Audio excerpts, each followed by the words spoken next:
श्याम रामचंद्र की जय और बजरंग बली की जय आपति महादेव की जय अंत गुरु भगवान की जय। अरे गरीबों की सुनो वो तुम्हारी सुनेगा, गरीबों की सुनो वो तुम्हारी सुनेगा। तुम एक पैसा दोगे, तुम एक पैसा दोगे वो 10 लाख देगा। गरीबों की सुनो वो तुम्हारी सुनेगा। अरे भूख लगे तो ये बच्चे आंसू पी कर रह जाते हैं, हाय गरीबों की मजबूरी क्या क्या ना सह जाते हैं।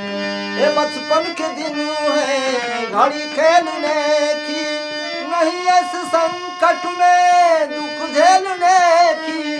तरसील पे खाओ औलाद वालो, उठा लो इन्हें और गले से लगा लो, और उठा लो इन्हें और गले से लगा लो।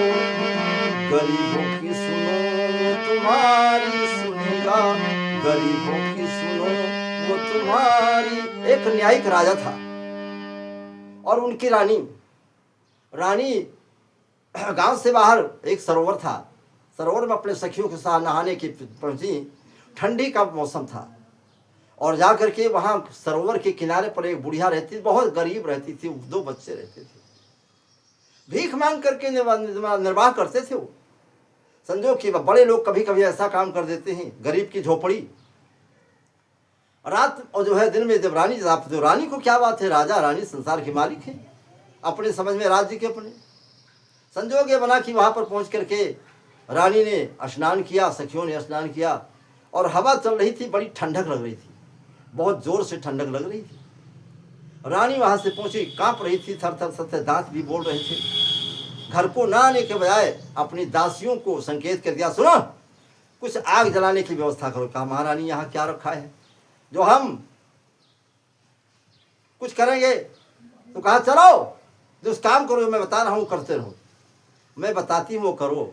कहा देखो ये झोपड़ी बनी है घास फूस की, इस झोपड़ी को तुम जला दो, आग जल जाएगी, हम लोग सब ताप लेंगे, ठंडक दूर हो जाएगी।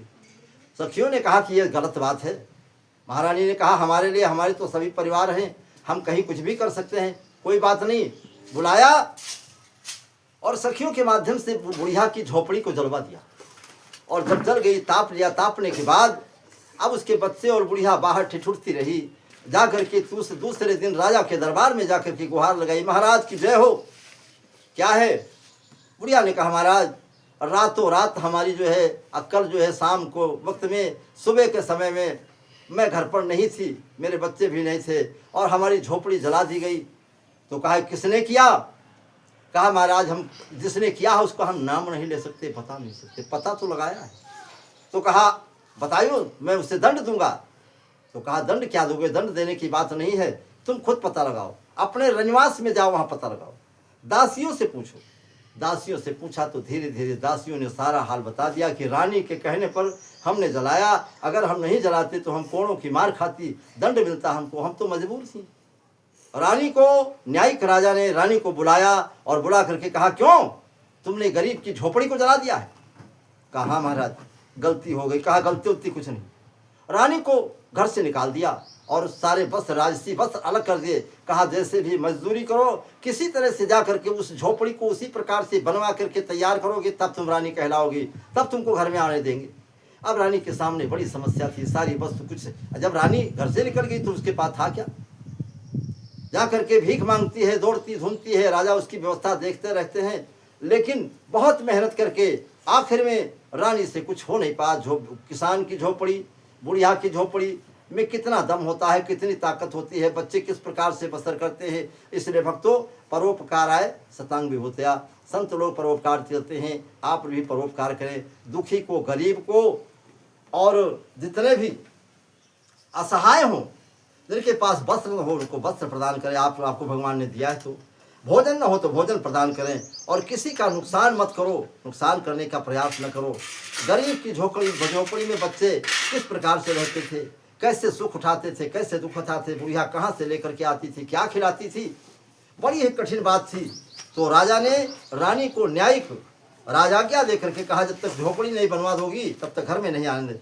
आखिर में रानी ने आकर के त्राहिमाम क्षमा खत्म किया और बुढ़िया के जाकर चरणों में गिरी। तो बुढ़िया जाकर के राजा से बुढ़िया ने ही प्रार्थना की, महाराज रानी का अपराध तो जरूर है, लेकिन अब मेरे कहने से मैं उन्हें माफ़ करती हूँ और तुम रानी को घर में जाने दो। और रानी को राजा के कहने पर बुढ़िया के कहने पर राजा संतुष्ट हो जाते हैं और बुढ़िया के घर को पक्का बनवा के कंप्लीट करवा दिया। इस तरह से भक्तों कहना यही है कि सबकी रक्षा करो, सब पर दया करो, सब पर दया भाव रखो, सत्य बोलो, झूठ मत बोलो। पाप से बड़ा कोई, असत्य से ज़्यादा बड़ा पाप कुछ नहीं होता और किसी को कुदृष्टि से मत देखो। बोलो श्याम रामचंद्र की जय।